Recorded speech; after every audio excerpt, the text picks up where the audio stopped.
Bonjour et bienvenue sur l'espace dédié au site mécaniqueuniverselle.net, le site qui essaie de démontrer que l'humanité a un sens, une orientation, une destinée. Nous construisons, sans le savoir encore, l'état de perfection indépassable, l'ultime perfection de l'humanité. Alors il faudra encore quelques siècles d'évolution. Évidemment, on voit bien que nous sommes un peu loin encore de cet état-là, mais plein d'indices peuvent démontrer que nous allons dans ce sens-là. Et c'est tout le travail de la mécanique universelle, le site que je développe depuis 25 ans maintenant. Voilà, alors je vais reprendre mon analyse atypique, on va dire, de l'œuvre de Nietzsche, Ainsi parlait Zarathustra. Les premières vidéos qui ont été faites, il y en a 5, ont concerné le prologue. Là, nous allons nous attaquer au chapitre 1. Alors, c'est un travail de longue haleine, mais voilà, c'est une vision vraiment atypique, qui tient compte justement de la théorie que je développe, c'est-à-dire l'humanité va vers sa perfection, l'extase, l'éveil, peu importe comment on appelle cet état de conscience modifié, de conscience particulière.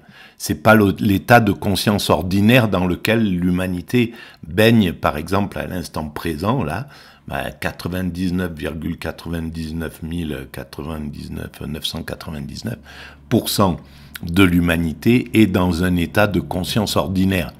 L'état de conscience subliminal, on pourrait dire, l'état de conscience extatique, eh bien pour l'instant ça concerne que quelques individus, on va dire que quelques sages qui recherchent à atteindre cet état de façon volontaire et ceux qui en font l'expérience de façon accidentelle. Ça a été mon cas par exemple, j'ai fait une expérience d'extase sans savoir ce qui m'arrivait, qui a duré à peu près une semaine. Je m'en suis rendu compte, j'ai analysé ce qui s'était passé pendant cette semaine-là, un mois après. Et sur l'instant, je comprenais pas du tout, parce qu'on ne peut même pas s'interroger sur ce qu'on est en train de vivre. On vit l'instant présent absolu. Voilà. Et donc cet état d'extase, eh ben, je pense qu'il est sous-jacent dans l'œuvre de Nietzsche. Voilà, et c'est ce que j'essaie d'éclairer. Alors on y va, on attaque le chapitre numéro 2. Les discours de Zarathustra. Les 3 métamorphoses. Je vais vous dire 3 métamorphoses de l'esprit. Comment l'esprit devient chameau, comment le chameau devient lion, et comment enfin le lion devient enfant. Voilà, alors ce qui est intéressant, c'est que il parle bien de la métamorphose de l'esprit. Et donc, cette image, elle me semble magnifique. Bon, l'œuvre de Nietzsche, c'est de la magie, évidemment. C'est vraiment incroyable. Ce qui a animé cette écriture, c'est proprement, bon, voilà, magique, on va dire. Et donc, cette image du chameau qui porte sans rien dire, etc., du lion qui veut transformer les valeurs, et de l'enfant, et c'est pas pour rien que c'est l'enfant qui se retrouve au final. Et le plus haut degré après l'enfant, c'est le surhumain qui est l'enfant devenu adulte, en somme. Et l'enfant, eh ben, c'est celui qui est dans le présent, qui normalement n'est pas embêté par son passé, par le passé, et pour qui l'avenir n'est pas une interrogation douloureuse, si l'enfant est préservé, évidemment. Un enfant qui a été maltraité, évidemment, son passé va interagir dans sa vie d'enfant. les maltraitances qu'il a vécues, elles vont imprimer sa façon d'exister dans le présent, en étant enfant, évidemment. Et voilà. Fardeau pesant pour l'esprit patient et vigoureux en qui domine le respect. Sa vigueur réclame le fardeau pesant, le plus pesant. Qu'y a-t-il de pesant?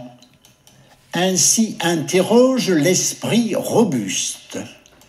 Et il s'agenouille comme le chameau et veut un bon chargement.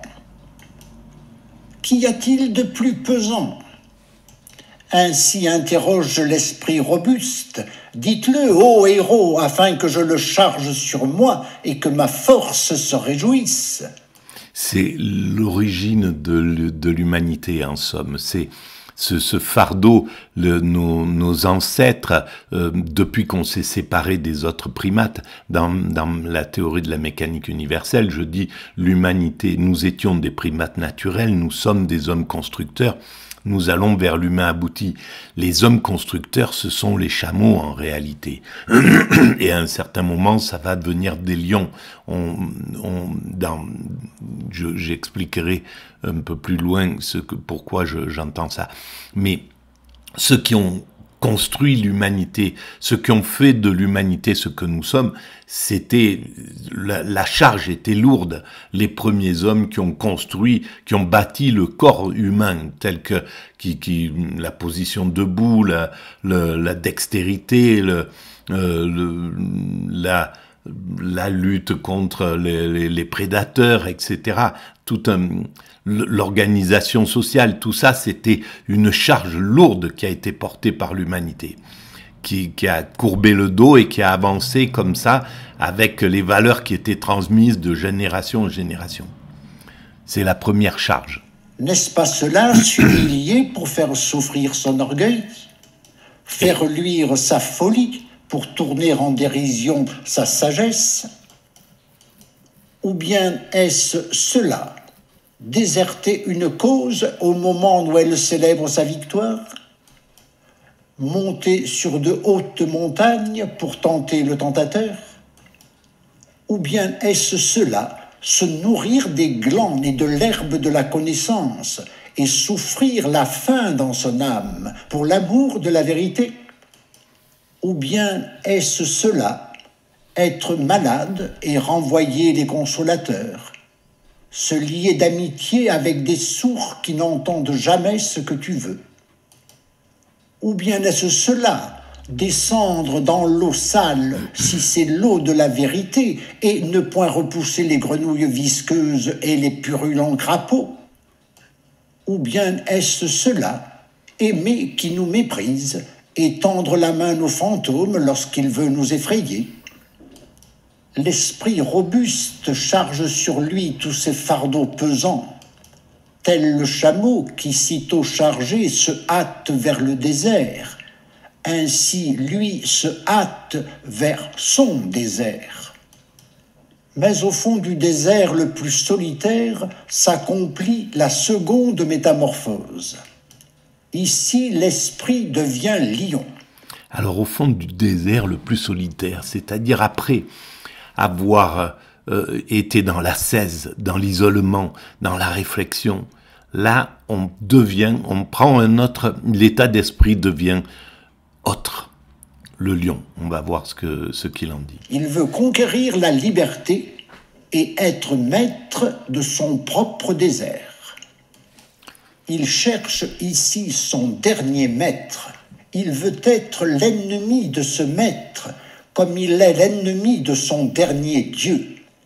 On pourrait dire, c'est mon interprétation évidemment, que Nietzsche se situerait dans cette position, celui qui veut être son maître, c'est-à-dire refuser les valeurs qu'on nous impose, refuser les règles qu'on impose, refuser et qu'on estime négatives évidemment. C'est pas toutes les règles qui sont refusées, mais les règles qui doivent être transcendées, les morales qui doivent être la partie de la morale qui doit être transcendée, parce que elle est obsolète, eh bien le lion s'attaque à ce genre de choses pour libérer le chameau et aller vers l'enfant. Veut lutter pour la victoire avec le grand dragon. Quel est le grand dragon que l'esprit ne veut plus appeler ni Dieu ni maître? Tu dois s'appelle le grand dragon, mais l'esprit du lion... Donc, ni Dieu ni maître, c'est-à-dire vraiment faire tomber les dominants, le système des dominants, des dominés, dominant-dominé, mais archaïque, qui est basé sur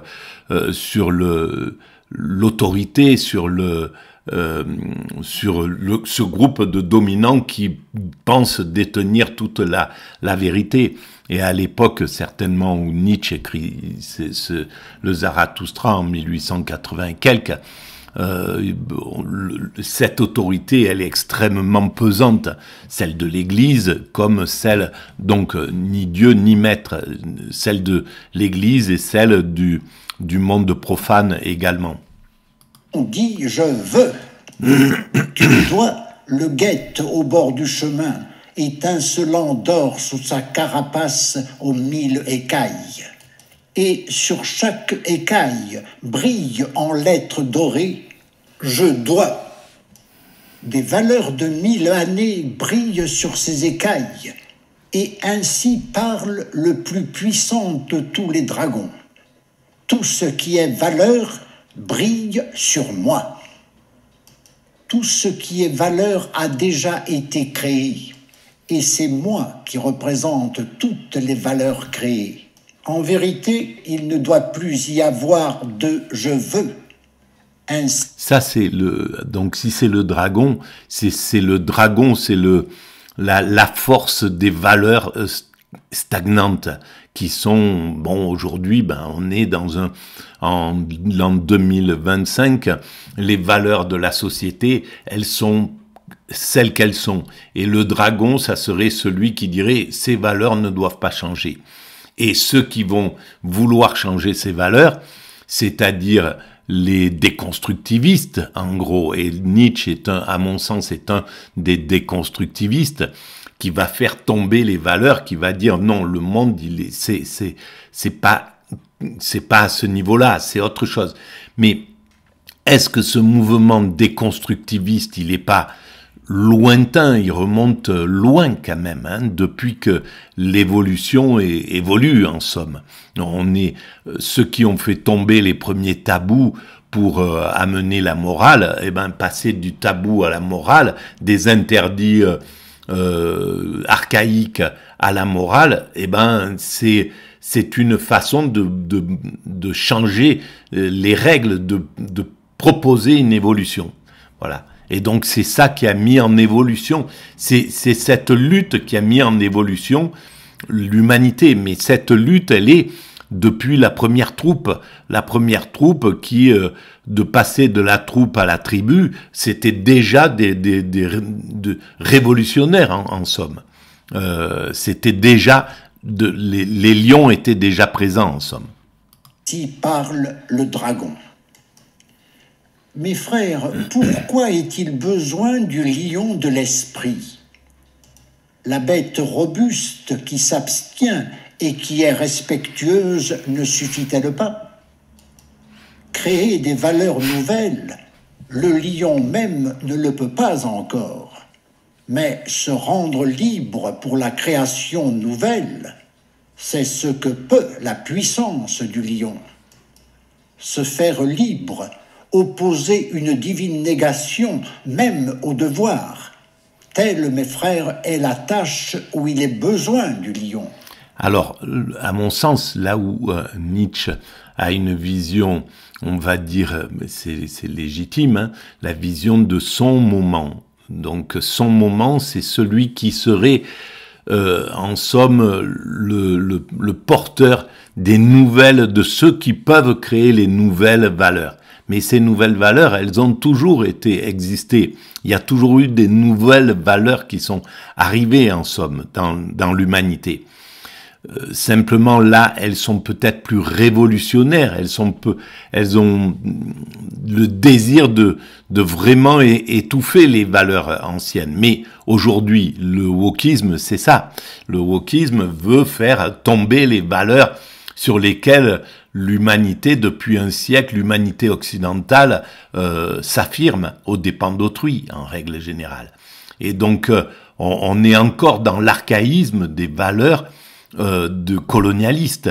La télé, les médias, c'est le reflet de l'esprit colonial, que, même si c'est complètement atténué, mais on le ressent, c'est extrêmement ressenti, la prééminence qu'on met à l'occidental sur le reste du monde, dans n'importe quelle activité ou drame, c'est incroyable. Bon, et tout ça pour l'instant, ben là il y a des déconstructivistes qui sont en train d'éclairer tout ça. Et on dépassera évidemment ces valeurs-là. Mais à l'époque de Nietzsche, c'est la même chose. Sauf que Nietzsche pensait qu'il était à l'époque de l'enfant, peut-être, déjà, lui. On va voir. Conquérir le droit de créer des valeurs nouvelles, c'est la plus terrible conquête pour un esprit patient et respectueux. Le droit de pouvoir le faire. En vérité, c'est là un acte féroce pour lui.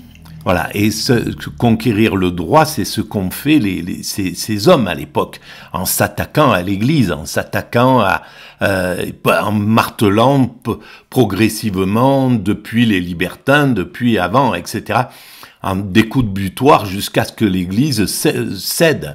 Elle n'a pas cédé au départ avec Galilée, mais à partir de là, les coups de boutoir des lions n'a pas cessé de taper jusqu'à ce que elle perde cette toute puissance.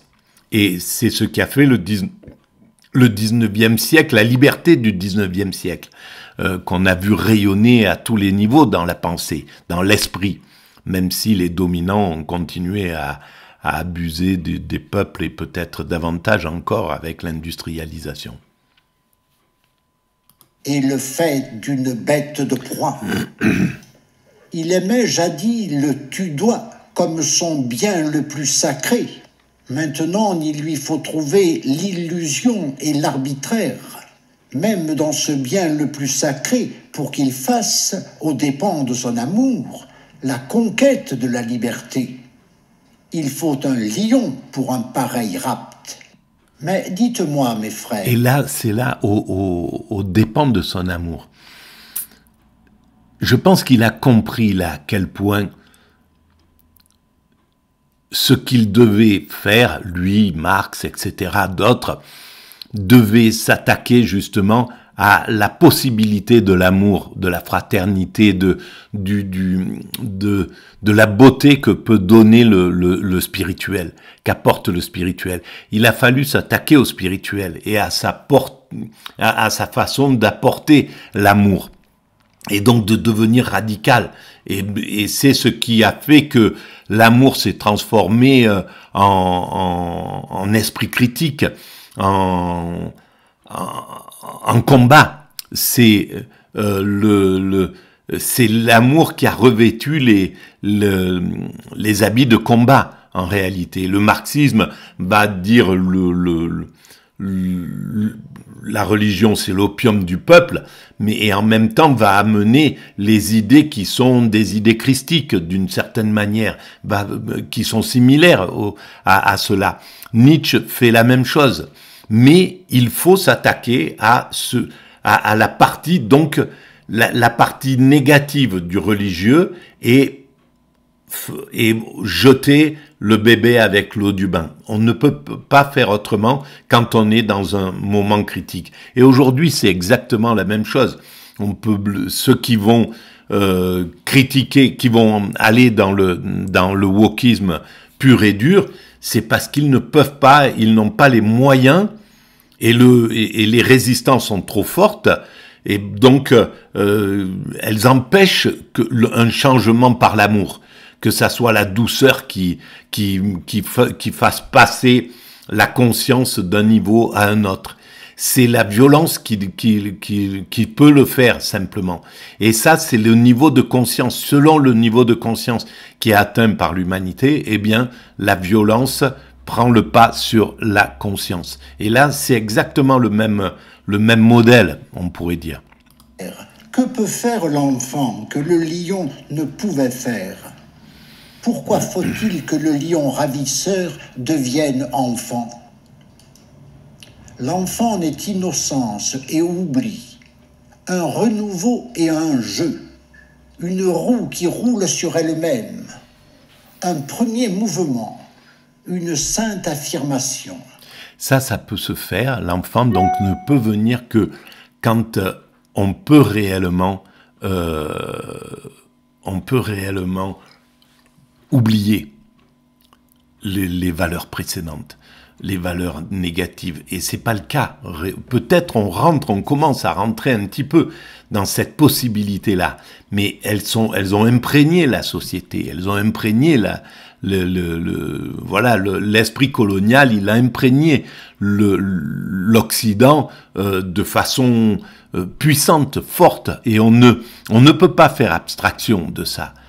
Individuellement, on pourrait, mais la société humaine ne peut pas faire abstraction de cette chose-là. C'est pour ça qu'on n'est pas encore dans la possibilité de l'enfant. L'enfant, c'est quand ça a été digéré, la critique, quand le mouvement wokiste, on pourrait dire, mais pas qui lui-même aura évolué en autre chose, quand ce mouvement-là aura réellement éclairer tous les aspects de notre archaïsme narcissique lié de l'Occident, l'archaïsme narcissique de l'Occident lié à son passé colonial et esclavagiste. Oui, pour le jeu divin de la création, ô mes frères, il faut une sainte affirmation. L'esprit veut maintenant sa propre volonté. Celui qui a perdu le monde veut gagner son propre monde. On pourrait dire que c'est ce qu'ont sans doute voulu faire les existentialistes, les Camus, les Sartre, etc. Justement, pouvoir amener mais force est de constater que leur philosophie, leur vision, elle a imprégné effectivement le monde, mais elle ne l'a pas fait changer durablement. Et même ceux qui sont venus après, les déconstructivistes, qui ont continué, qui ont prolongé ce travail de déconstruction des valeurs négatives, parce qu'en fait c'est de ça dont il s'agit. On continuait, mais c'est toujours pareil. L'humanité, elle a sa force d'évolution. C'est un grand fleuve. On peut évidemment l'orienter, le fleuve, mais c'est pas brutal. On peut se poser devant et essayer de l'arrêter. On l'arrête pas. Donc, le fleuve de l'humanité a sa marche propre et puissante. Je vous ai nommé 3 métamorphoses de l'esprit. Comment l'esprit devient chameau, comment l'esprit devient lion, et comment enfin le lion devient enfant. Ainsi parlait Zarathustra. Et en ce temps-là, il séjournait dans la ville qu'on appelle la vache multicolore. On va arrêter là pour cette vidéo. Voilà, donc n'hésitez pas à mettre vos avis, à dire ce que vous pensez pour guider un petit peu, parce que c'est tout à fait atypique et ça n'a pas de base universitaire, on va dire, dans cette réflexion-là. Donc bon, voilà, est-ce qu'elle a son intérêt? Est-ce que ça peut apporter quelque chose à la compréhension de ce poète philosophe extraordinaire? Merci à vous, à très bientôt.